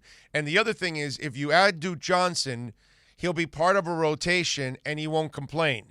Whereas I don't know if you want to add a Le'Veon Bell to a rotation of backs, because he may not be satisfied with that. When he joined the Chiefs, he knew what he was getting himself into. So it's a championship team. Shut the hell up. Get on the bandwagon. Hopefully it ends with a championship. If it doesn't, whatever, you move on. And he has moved on, and he was a good boy. But here, I don't think he'll behave. I don't think that you'll satisfy him if he's not the man, because he's going to look around and go, I'm way more accomplished than these guys. And he's kind of a knucklehead, okay? He's super talented, man. It's a real shame that he ruined everything that he had in Pittsburgh, because he was a stud, an absolute freaking stud. But you let the fame, the money, and then your stupidity take over. And, listen, we're talking about a guy that picks up 2 skanks and then leaves the 2 skanks in his house so he can go work out. So when he comes back, the 2 skanks rob him blind. It's like, this is what we're talking about. This is Le'Veon Bell. This is not a guy that you can trust, okay? Might be the nicest guy in the world, might be a great guy to hang out and have a beer with and BS, but don't you have some friends that you can't trust? You love them, you hang out with them, but you're not going to trust them for serious things, correct? I'm sure we all have 1 or 2 of those in our lives. You love them like a brother, but there are certain limitations that you're going to do with that one brother of yours.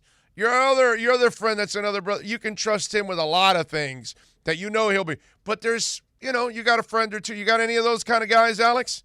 Got a bunch of guys you love, but there's one guy you love, but you can't necessarily trust with responsibility. Yeah, of course. There you go. We all have it. I don't love him any less. It's just like Right. certain situations, you Right. have to go to. Right. That's it. You can't count on him for serious stuff.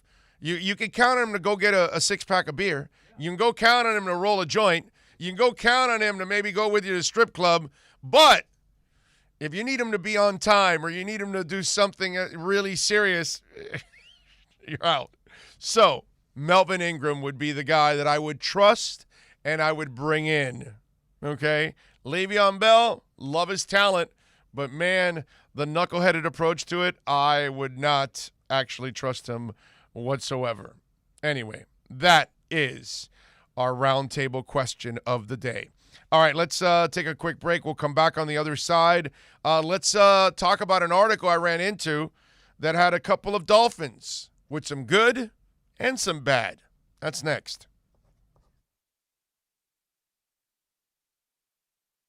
We'll be right back to the Big O Show. You can join us on the Onside Sports Line, 888-441-4623. That's 888-441-4623. When you're tired of watching the sun damage your furniture or raise your electric bill, it's time to do what we did here at OnsideRadio.com studio. Call A Shade Above Window Fashions in Davie and Sunrise. A Shade Above Window Fashions has a great selection of blackout shades to choose from. We can almost create a complete blackout for your bedroom or media room. Call them at 954-434-4774. That's 954-434-4774. Love the space you live in. A Shade Above Window Fashion. This Saturday from 11 a.m. to 1 p.m., Red Card Radio with Austin Robillard will be broadcasting live from Stout Bar and Grill in Oakland Park. With over 40 TVs, Stout is the home for soccer around the world. Stout features Clonakilty whiskeys, the world's best Irish whiskey. So come on out this Saturday from 11 a.m. to 1 p.m. for Red Card Radio live from Stout Bar and Grill in Fort Lauderdale. Riddle me this. With all this sizzling meat and crunchy veggies nestled between toasty flatbread, who should get credit for Papa John's new papadilla? The person who invented pizza or the person who invented folding? Well, whoever it is, a tip of the tongue hat to you, sir or madam. Get a new papadilla, 4 flavors, just $6 each. Better ingredients, better pizza, better than a sandwich. Papa John's. At OnsideRadio.com, we chirp all day and night. It's time to do some more chirping with David Dwork and our Chirping the Cats report. It was a fun season, but as the saying goes, all good things must come to an end. The Panthers put up a good fight in forcing a Game 6, but that was as far as they would get, as the defending champion Tampa Bay Lightning knocked out the Cats with Wednesday's 4-0 win. Rookie goaltender Spencer Knight did what he could to keep Florida in the game, stopping 20 shots, including several point-blank opportunities during the first 2 periods, but it was Tampa goalie Andrei Vasilevsky that stole the show. The likely Vezina Trophy finalist was a brick wall, stopping everything the Panthers threw his way and frustrating the Cats at every turn. Now Tampa will move on to face the winner of the Carolina-Nashville series, while Florida will head back to Sunrise, clean out their lockers, and head into the offseason wondering what could have been. Keep up with the latest on the Florida Panthers by subscribing on most platforms by searching Onside Radio, your home for South Florida sports. People do some pretty cool things in their 40s and 50s. Why should saving for retirement be any different? I mean, they go back to college, learn new instruments, start skateboarding. Whoa! Okay, maybe that one's not for everybody, but saving for retirement is. With aceyourretirement.org, you can get on track with your retirement savings no matter your age. Just have a 3-minute chat with Avo, the friendly digital retirement coach from AARP. You'll get personalized recommendations based on your input that are easy to understand and work with your lifestyle. It's quick, easy, and free. Plus, it's sponsored by AARP, so you know they got your back. Woohoo! Gnarly move, Dad. Thanks, sweetie. So, wherever you are in your retirement savings journey, head to aceyourretirement.org and start chatting with Avo today. That's aceyourretirement.org. A message from AARP and the Ad Council. This is the story of a very special woman. In a matter of seconds, she turned herself into a great mathematician or an entrepreneur. Her knowledge was limitless and still is. She could also make monsters disappear, especially those that lurked in the shadows under the bed. Once, this woman put back together a teenage girl's broken heart, which had been shattered in 1,000 pieces, just by giving her a bear hug. She masqueraded as a regular person at work, but as a superhero at home. Everyone knows her as Gabriella. I still call her Mom. Your hero needs you now, and AARP is here to help. Find the care guides you need to help, complete with tips and resources at aarp.org/caregiving. A public service announcement brought. And this happens in a lot of food polls, right? When I put out a food discussion and I claim that one thing is better than the other, the people who are the fans of the thing that I don't like as much will always say, oh, you've never had my abuelita's tres leches. Well, no crap. I don't know your grandma. She's never invited me. I hate that argument. It's like, oh, wait, you think tiramisu is better? You've never had my abuelita's homemade tres leches. Well, until she invites me over, bro, how am I supposed to try? You've clearly never been to Florence where they have great tiramisu, so don't give me your crap. You've never had my nonna's tiramisu. Yeah, I haven't. And you'll never have it. She's dead. Oh, God. You'll never have it. I really wanted to. You're SOL. She didn't save the recipe. It died with her. Oh, no. Man of the Match with Alex Dono on South Florida's home for sports talk, OnsideRadio.com.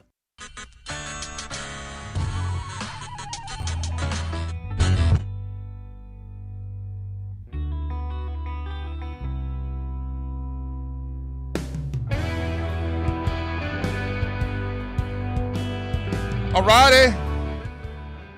Well, welcome back. Here at hour number 2 of the program, Michelle Kaufman will join us in the next segment. We will have some fun with Michelle. We will talk all things. Well, actually, it won't be that fun because it hasn't been fun lately with what's going on with Inter Miami, unfortunately, with the fines and everything else. And now we've got, obviously, the team struggling.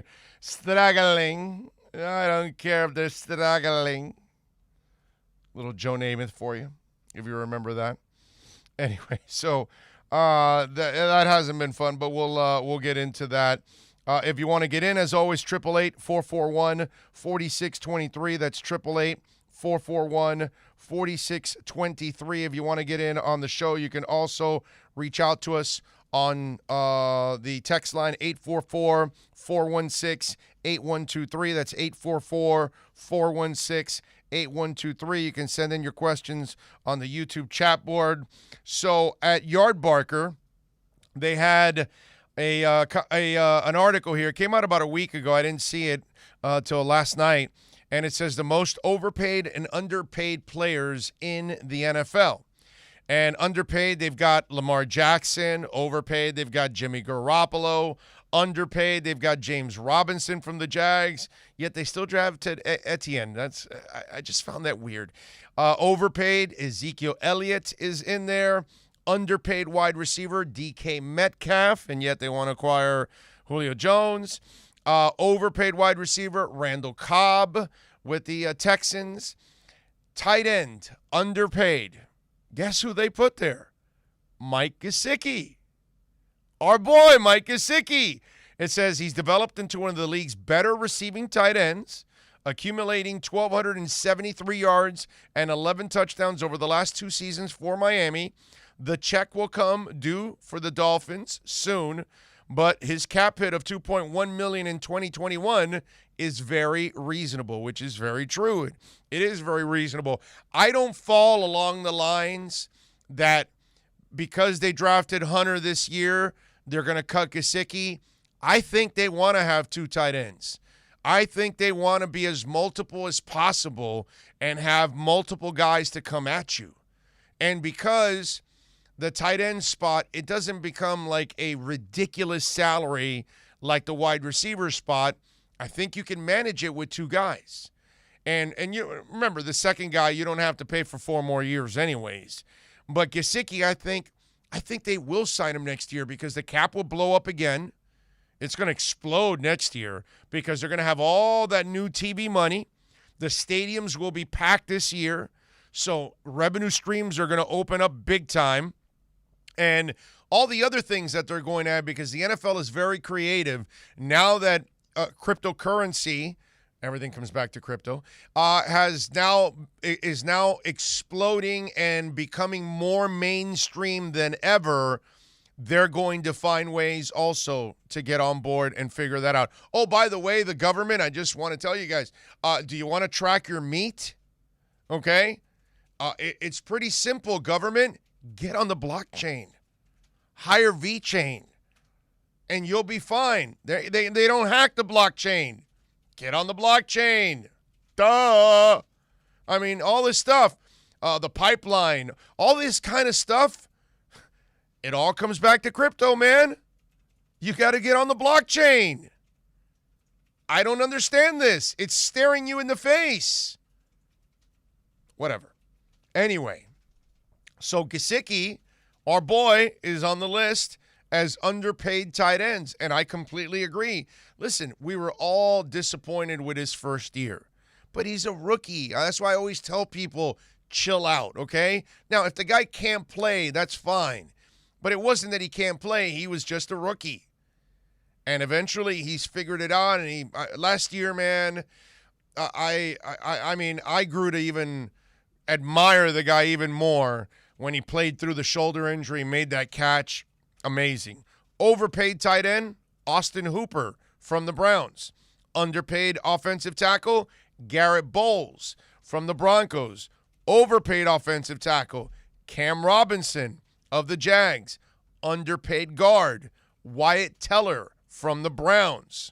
Notice how the Browns, they come in with an overpaid and Hooper and an underpaid, right? Well, overpaid offensive guard, Laurent Duvernay from the Chiefs. I guess because he didn't play last year. Underpaid center, Eric McCoy from the Saints. Saints are always so good in the middle of the field.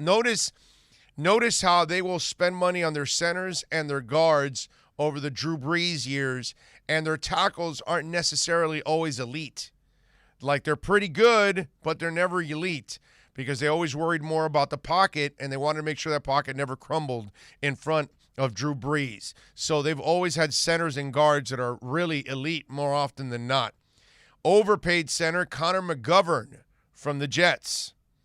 Underpaid defensive end, Montez Sweat from Washington. Overpaid defensive end, Frank Clark from the Chiefs. Underpaid defensive tackle, Foley Fatukasi from the Jets. Overpaid defensive tackle, Jordan Phillips from the Cardinals. Former Miami Dolphin, Jordan Phillips, because he had the 1 year where he had some sacks. He went and got paid, and now he's back to being Jordan Phillips again. So now he's the overpaid defensive tackle. 2 guys, okay? Jordan Phillips in there on the overpaid side. And what was the other guy that they had here? Oh man, who was it that they had here? I thought they had another Dolphin tie. Where was it? Did I miss out on it? Did I pass it up again? Let me go through this list here again. Montez Sweat, Frank Clark, Jordan Phillips. Well, anyway, underpaid outside linebacker Hassan Reddick from the Panthers. Overpaid outside linebacker Von Miller of the Broncos. It's not fair. He's older. He's slowed down. I mean, that's a little unfair, but whatever. Underpaid inside linebacker Fred Warner from the 49ers. Overpaid inside linebacker Corey Littleton from the Raiders because he was more of a special teamer and they paid him like a frontline guy. Anyway, underpaid cornerback Jamel Dean from the Buccaneers. Overpaid cornerback, guess who it was? Byron Jones from the Miami Dolphins. It says Jones moved to Miami last year after a productive conversion to cornerback in Dallas. He did a better job than usual of getting takeaways with 2 picks last season, but his overall play was a major disappointment. His cap hit in 2021, second highest at the position at $16 million. I disagree with this, okay? I think he did a really good job. Now, in free agency, you always overpay for pretty much everybody that you get in free agency, unless you get those guys that haven't proven themselves, so you kind of get them on a cheaper deal like Emmanuel Ogbah, that Emmanuel Ogbah had not blown up yet, and so Miami got him at a relatively cheap deal, $7 million per year, and he blew up with the 9.5 sacks. So now he looks like he's underpaid, and we'll see. That's why he didn't get a new contract, because they're going to make him do it again this year before they even talk about giving him a new contract overall. But Byron Jones, I thought, did a good job. He doesn't get interceptions. Now, you don't catch a lot of passes on him. Did he have a bad game or two? Yeah. He had a couple games where he didn't play well, but, I mean, that's going to happen to corners. You're not going to be perfect all the time. And, you know, it's kind of like the Von Miller thing that I find unfair to call him overpaid. Guy's had a Hall of Fame career. But the problem is he's now at the back end of his career. He's not going to be as productive, but that contract is him being rewarded for his career overall, not just for the productivity of this year.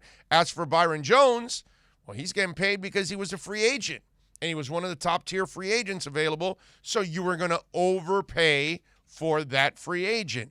But I don't, where I disagree with it is he's not a bad player. He didn't play bad last year. He played well last year. He did a good job last year. And I think he'll be even more comfortable this year. And the fact that he got a couple of interceptions, which I didn't even expect him to get 2 interceptions because we talked about it in the last offseason. He's not really a guy that gets, I guess the ball skills aren't there. Although he had maybe one of the most exciting interceptions in all of the NFL last year. He was one of the 3 best interceptions in the NFL last year. I mean, they were pretty smoking. All right. That's the article. Let's take a break. We'll come back with Michelle Kaufman. Let's change gears here. We'll talk a little Inter Miami with her next. We'll be right back to the Big O Show. You can join us on the Onside Sports Line, 888-441-4623. That's 888-441-4623. Download the Radio.net app and listen to Onside Radio and every Inter Miami CF game. OnsideRadio.com, your home for Inter Miami soccer. Howdy, stranger. Didn't this used to be Radio Town? Yes, sir. It was Miami Sports Radio Town one time. Who in the hell are these cowboys I never saw? We don't know who these people are, riding in from other towns. There used to be a host in every one of these saloons, trying to talk about local matters, sports. That ain't good, stranger. Could you tell me how this happened? Well, it started when one corporation bought another, and they got rid of the good management and brought in a bunch of bumbling idiots and started firing all the local ranchers and replaced them one by one with these strangers from out of town. I've heard that story before. Static and tumbleweeds. I'm moving on. South Florida's choice for sports talk. OnsideRadio.com. Listen to every Inter Miami CF match on your home for La Rosa Negra. OnsideRadio.com. Catch us every day on the MyTuner Radio app.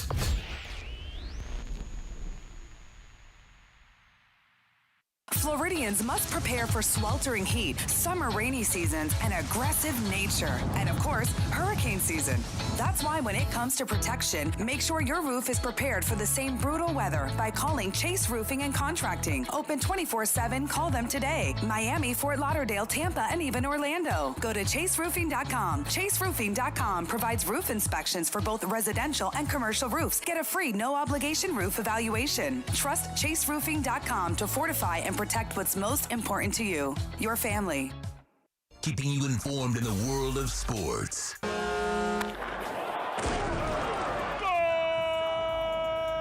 With an OnsideRadio.com sports update. Danny Ainge has stepped down as president of basketball operations. Brad Stevens will move to the front office on a full-time role, and a search for a new head coach is expected to start, reported by ESPN, Adrian Wojnarowski. The Miami Marlins lost 5-1 last night to the Toronto Blue Jays. The teams are back at it tonight at 7:07. Pablo Lopez is on the mound with your fish. The Brooklyn Nets finished off the Boston Celtics last night in 5 games with a 123-109 victory last night. Denver took a 3-2 series lead after a 147-140 win over the Portland Trail Blazers. Damian Lillard went for 55 in the loss. The Phoenix Suns are 1 game away from sending the defending champions home in the first round after a 115-85 blowout in Game 5. Tonight, 3 opportunities to close out a series as the 76ers look to eliminate the Wizards. Hawks look to put the Knicks away. The Jazz look to dance into the second round if they defeat the Grizzlies. You're listening to the only locally owned South Florida sports talk station, OnsideRadio.com. Sports fans love a place with great food, cold drinks, and TVs everywhere. That's why sports fans love Sports Grill and their 7 amazing locations. Check out the Bird Road location at 11481 Southwest 40th Street in the back corner of the West Bird Shopping Center. Sports Grill is also now offering some great employment opportunities. All kinds of positions are now available from kitchen to hosting. Call for more information at 305-485-8845. From wraps to salads to amazingly delicious specialty dishes, Sports Grill is the home to the legendary special grilled wings. Since 1987, Sports Grill, good food, good drink, and good friends. When you want a perfectly straight smile without braces, you can count on MoodiasDental.com. A stunning smile is within reach. Learn more about Invisalign. Find out why so many trust the Moodias family. Dr. Moodias is an inventor and has several patents on innovative surgical instruments that are used around the world. Experience a family environment and trust on a worldwide level. From implants to crowns to a beautiful Invisalign smile. Call 305-821-0231. That's 305-821-0231. Or go to the website at MoodiasDental.com.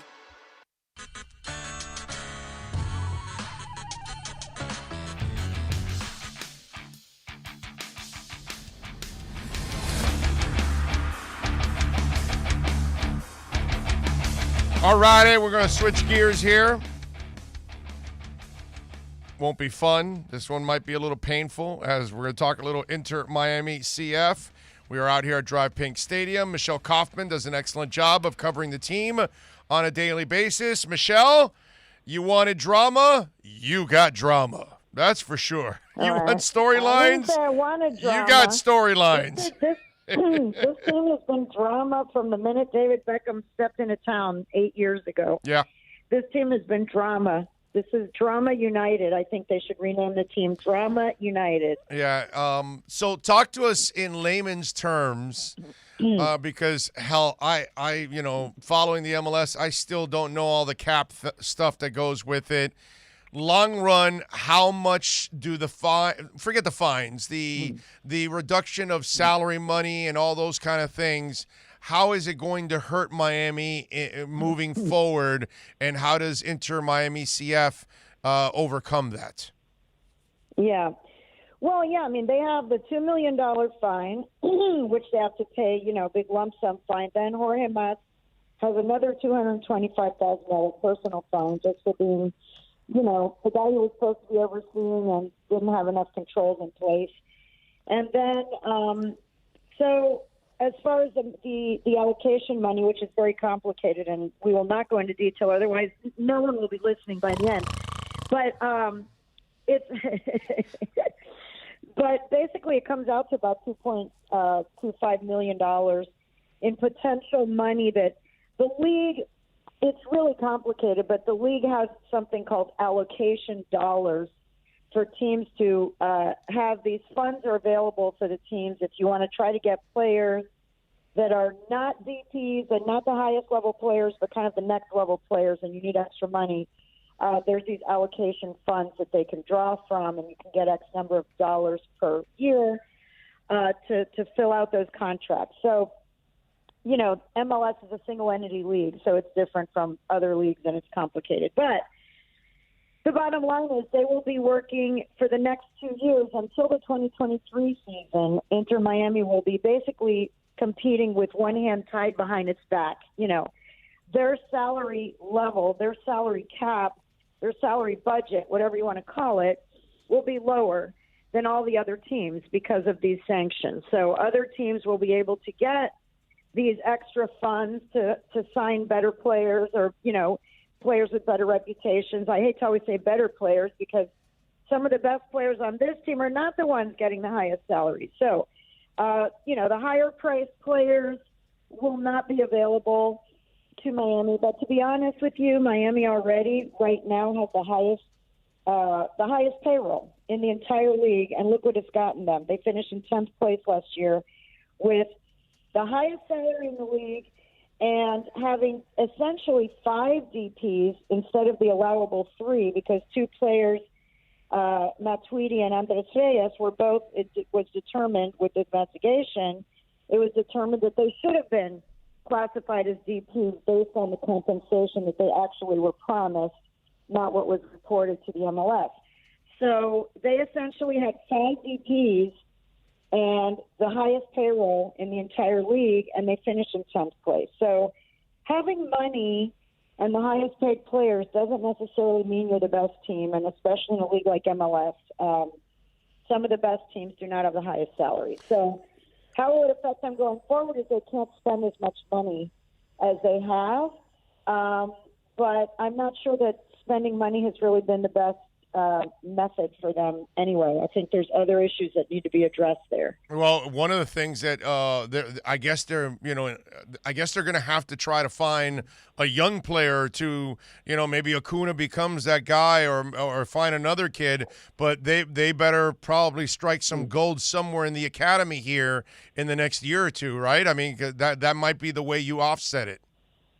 Yeah, that's the way you do it. I mean, honestly, a guy like Ascona, there's other guys on that team too that are playing on the Fort Lauderdale team. Guys Michelle, can you adjust the phone a little bit? You sound muzzled. Oh, I'm sounding muzzled. Okay, let me see. There you move. go. Much better. I'm good here? Yes. I'm good here? Okay. Yeah, I think what they need to do, and I think they're in good position to do it because Chris Henderson is a very, very good talent scout. He's very good at identifying talent.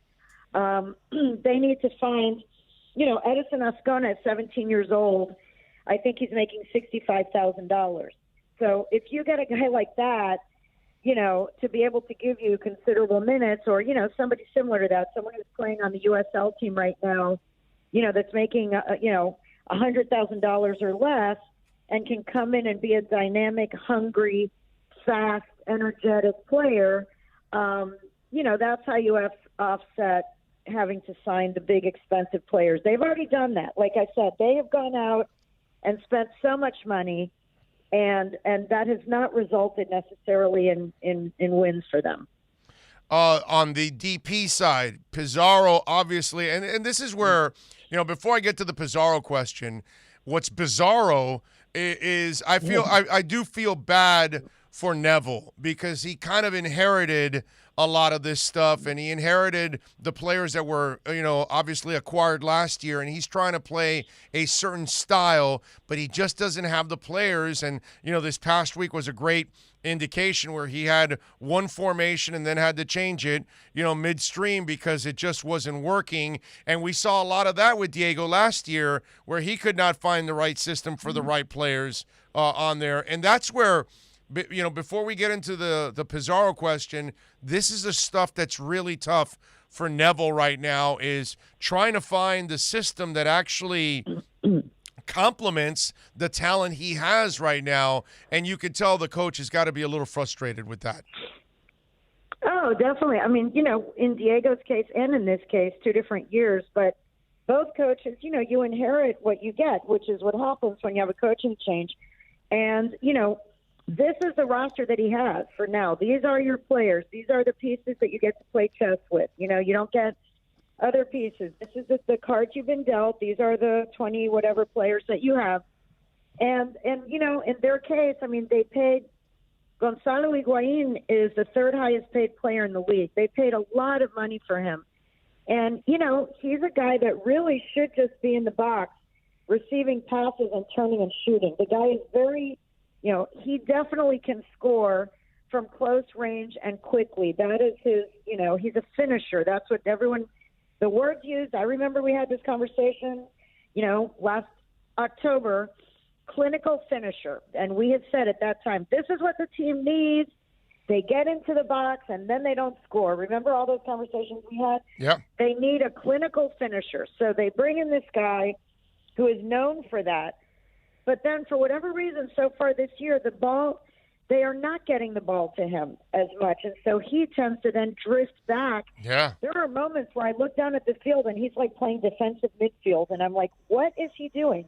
Why is number 9 all the way back there by Blaise Matuidi? Because he is obviously frustrated too. He wants to get the ball. So he's trying to get more involved. He's drifting back to get more into the, to get the ball, but then when he does that, he can't sprint forward. Speed is not his greatest forte, okay? He is not going to go all the way back there and then be able to sprint all the way forward into the scoring area and be able to score. So they really need more connection. It seems so obvious. I sit there and watch it and I say, this is what they work on all week. Like, why can't they do this? But connecting from the defense to the midfield to Higuain, and so Pizarro is a number 10 that is supposed to be helping deliver the ball to Gonzalo. And, but Pizarro is a player who likes to dribble a lot. He's not as much of a passer. He's more of a guy that I don't even know that every player doesn't have a real set, in soccer you have position numbers, or true 10, a true 9, or whatever. There are some players that just don't fit exactly what the job role is for the job that they have. And, in his case, he can really do magical things with the ball at his feet. He can work in tight spaces. He can do all that stuff. But so far, he has not been the guy who's going to be passing and delivering the ball to Gonzalo Higuain, So I think Lewis Morgan does that more. Lewis Morgan is more of a facilitator, I guess would be the word. And but then I don't know, they've got they have all these pieces. All those players clearly are talented players. There's no question in my mind. All those guys, a lot of those guys have very big pedigrees. They have played in Europe and, played on Juventus, played in PSG. Blaise Matuidi won a World Cup. He's the only World Cup winner in MLS. And yet they're not able to act as a cohesive unit. And, that's what I really thought Phil Neville was going to bring. And we're not going to judge Phil Neville this early in the season. No. This is his challenge. No. This is his challenge, And wait a minute, but there is one. They don't have a midfielder.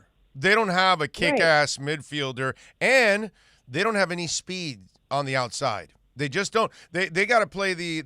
Lewis Morgan is the only guy with speed. They look yeah, but slow that's not even as the a kind of unit, they look speed. slow. That's not even the kind of speed I'm talking about. I'm talking about real speed. Like Oscuna may be the kid that they may have to play more now. And I'm thinking now. I told the guys after the game, I think they have to go back to their old ways of playing from the outside in, because that's going to be their strength, Lewis Morgan, because they don't have the guy in the middle that can really set them up. So you might as well go back to what at least was kind of working last year, and that's Lewis Morgan. Yeah, I think he thought Federico was more of that type of midfielder, more of the guy who has really good field vision. For a real number 10, especially with a forward like Gonzalo, who has to play because they're paying him almost $7 million a year. So he has to play. He's the high-priced, golden player that they're supposed to have, who's supposed to be scoring goals. You need somebody in the middle who can see the field, who can pass through balls. And then you need the forwards, the attackers, to actually run routes, almost, I would say, like football players, you have to run into spaces and be ready to receive the through balls, and they're not doing that. They're not a cohesive unit, and they don't have a midfielder. I think Fede is the closest thing that, to that type of a midfielder that does that. Pizarro is more of a guy who likes to keep the ball himself and sometimes keeps it a little too long. Much. But yeah. He's a guy who's very good with the ball, but sometimes loses the ball because maybe he should pass, 2 seconds before. So, yeah, it's complicated. I do think Lewis Morgan does have really good speed. He outraces. He can race with anybody up the sideline on the right side. And he does deliver the ball to the middle, as much as anybody. They need that from the left side. I think Jovan Jones has shown yes. some good stuff. I think Jovan Jones has looked explosive and good in the moments I've seen him. I like Yeah, but then the question is what happens with Pizarro? I mean, this is, again, well, one of their that's my follow-up here. That's my follow-up. Okay, one, they're not going to get rid of Higuain, obviously. No. And then Matuidi, in a way, politically, they can't get rid of him either because that's Beckham's buddy. You're not going to bring him through all this mess and then now discard him. So Matuidi's probably not going anywhere. So Pizarro's the guy that if they're going to try to make some kind of a jump, then that's the guy you try to unload. I don't know if you could trade him to a Mexican club. I don't know how much you're going to have to take how much you're going to have to eat of that salary, all of those kind of things. But I would imagine that would be the one way that I don't know if it's through, the middle of this year when the window starts to open for a little bit or next offseason that you part ways with Pizarro and you go find yourself some kind of a stud DP that can really be a game changer for the team. Maybe a stud midfielder that can really set up Higuain, somebody that's really, really good with setting. Because, look, you and I have been around this long enough. A Pibe could barely move faster than a statue. Barely move. Barely move. He would stand in that center circle. Dave, my husband, and I still laugh about it, with his big fluffy hair. He would basically jog at most around that little circle. He barely ever left the circle. It was almost like the circle. But he didn't have like to. But he didn't have to. Gate around it. He didn't have to. He could see, and he would deliver balls. Right. And just with barely moving. And they definitely do not. They don't have that. They don't have that type of player right now. They don't have that. And that's why, whether it's Cerna or Lassiter or whoever we had down here watching, Chris Henderson, their lives were easy because Pibe saw everything and set everybody up. That's what they need. So what's it going to take, and what are there salary cap penalties to it if they eat some of the contract, or is that because it's a DP you could just get rid of it and then add whoever you want and it doesn't affect the cap or anything that they went through? Yeah, I think he is the one that is a question mark, and also the fact that he hasn't played the last couple games and then now he's playing for the Mexican national team this week. I think his feelings were probably hurt when he was benched a couple weeks ago, for Federico Higuain, because let's face it, Pizarro is on the Mexican national team. He makes $3.5 million a year, okay? And he was benched for a guy who's 36 years old and makes $81,000 a year. So that probably was embarrassing to him, to all of his fans in Mexico and the other Mexican players in MLS that are big stars. And that's what Pizarro came here to be. He came here to be another one of these big Mexican stars in MLS, and the other guys, Pulido and Chicharito, are having really good seasons, and he's not. And I'm sure that's very frustrating for him. Chicharito sucked last year, by the way, so it's not. Let's not live on short memories now, because he was terrible last year, it's normal. Now he has 7 goals in 7 games. Yeah. So you never know. I do think right now Pizarro is an issue that they need to resolve, because clearly, he trained last week. I was there Thursday, and he was in training. And then all of a sudden Saturday, they said he's not playing. He tweaked his injury on Friday in practice. They said, okay. But then, basically Sunday night or whatever, he flew to Denver and was in full training Monday with the Mexican national team. So, I don't know what's going on with him. They need to resolve that. He's a key player. And I will say this in his defense. In the opening game against the LA Galaxy, he played great. Yes. And in fact, I remember watching that game and thinking, wow, this new system that Phil Neville has, it's really going to really showcase Pizarro. And that is what Phil said in the preseason, that they want to showcase Rodolfo Pizarro, that he has so much potential, and they want to make a platform that lets him showcase himself. He keeps saying that over and over. And I really believe that he believes it. And the other thing I want to say about Pizarro is that Jim Curtin, the coach of Philadelphia, whom I really like and respect his opinions, when they were going to play against Miami, the first thing he said was that Rodolfo Pizarro was the best player in opening week of all the teams in the entire MLS. He felt that Pizarro had like the best game of any player. So he had that amazing game in the opening season, but then hasn't really done it since, and basically hasn't played at all the last 3 games, between being benched and sitting out the last 2 games with the hip flexor injury. He hasn't played in the last 3 games. So I'll be very curious to see what happens when this international break is over and they're going to play DC United again as their next game, which is pretty interesting. Their very next game is a rematch with DC United. Is Pizarro going to, will he be there? Will he be the starter? Will he be the key player that he was in the opening game? Or will things continue to, spiral with him? I don't know. I mean, he has amazing potential. I think he's a very gifted athlete, and if his mind is right and he's put in the right position. But I don't think he is the guy. He's not the Aziba type. He's not. Right. He likes to dribble. He's not a passer. And Phil Neville said in one of the press conferences, maybe at the beginning of last week or the week before, he said, my intention when I came here was to have a high-pressing possession team. That's what he wanted. He said, sometimes, though, when you take over a team and you see what everybody's strengths are, you have to change your tactics. And he said at that time, I have a lot more dribblers than passers. And he was including Robbie Robinson in there. Because Robbie Robinson is another guy with potential who hopefully will be back for his sake after the break. But he pointed out that Robbie Robinson is a dribbler. Pizarro is a dribbler. He has a lot of guys who like to dribble the ball and not as many guys who are visionaries who pass the ball first and pass the ball quickly. He has guys who like to dribble. So I don't know. He's in a tough spot, Phil Neville, and he seems like a really good guy. Yeah. He seems I like him. He's trying super hard to unify the team. He talks to the guys one-on-one. He talks to us. He's very good with the media.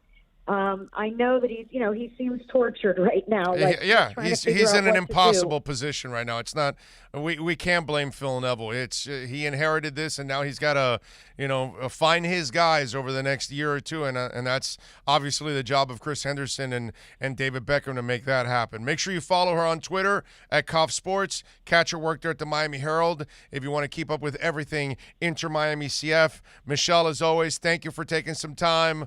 Hopefully, we'll be talking about better days ahead. Huh? We hope so. That'll be more fun anyway, because the crowd was amazing. So they've got the crowd. They've got the, all the glitz and all the cool merchandise. Now they need to win some games. Yep, let's hope so. Let's hope they can turn it around. Thank you, Michelle. You're awesome. All right, take care. You got it. There you go, the great Michelle Kaufman.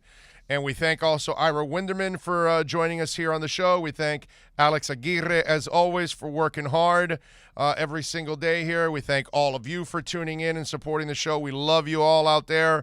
Stay tuned. We got hour number 3 coming up, and then Alex Dono will take over at 3 o'clock and carry you till 6 right here on OnsideRadio.com. We'll be right back to the Big O Show. You can join us on the Onside Sports Line, 888-441-4623. That's 888-441-4623. If you missed NBA insider Ira Winderman and the Acura of Pembroke Pines Miami Heat report, you missed this. And he said, if you're going to look at my stats, I probably don't measure up. You have to watch our games. You have to watch how I'm switching out to any offensive threat, taking on every single challenge during a game. That is not something that Rudy Gobert is doing with Utah. He's not jumping out on the opposing point guard. That's not even something that Ben Simmons is doing for the 76ers. He's not jumping out on every opposing center. So Bam is more of an eye test than any metrics that you can come up with to try to justify him as Defensive Player of the Year. I think he has a very good case. But I also believe that the standings matter, that your team's record matters, and the bottom line is this. Rudy Gobert has his Utah Jazz at the top of the West and at the top of the NBA. Ben Simmons has his 76ers much better positioned in the Eastern Conference than Bam does. That matters also. The Acura of Pembroke Pines Miami Heat Report with NBA insider Ira Winderman.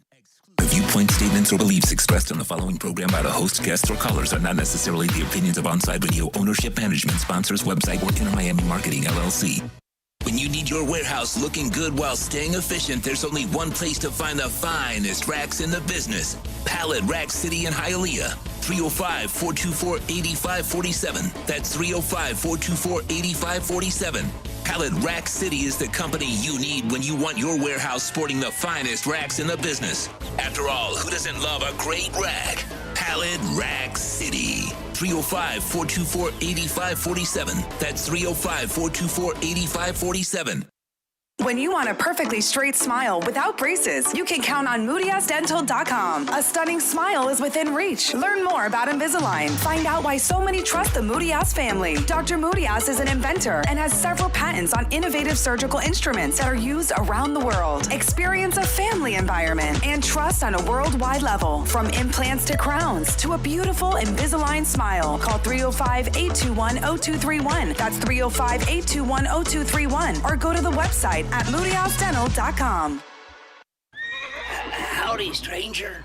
Didn't this used to be Radio Town? Yes, sir. It was Miami Sports Radio Town one time. Who in the hell are these cowboys I never saw? We don't know who these people are, riding in from other towns. There used to be a host in every one of these saloons, trying to talk about local matters, sports. That ain't good, stranger. Could you tell me how this happened? Well, it started when one corporation bought another, and they got rid of the good management and brought in a bunch of bumbling idiots and started firing all the local ranchers and replacing them one by one with these strangers from out of town. I've heard that story before. Static and tumbleweeds, I'm moving on. South Florida's choice for sports talk. OnsideRadio.com. Voice chat and even text chat enabled there on PC do get pretty dicey, so the fact that Activision are finally stepping up and taking some action here is great to see. Stay in touch in the world of gaming with the Onside Radio E-Report. The viewpoints, statements, or beliefs expressed on the following program by the host, guests, or callers are not necessarily the opinions of Onside Radio ownership, management, sponsors, websites, or Inter Miami Marketing, LLC. Time to get in the zone.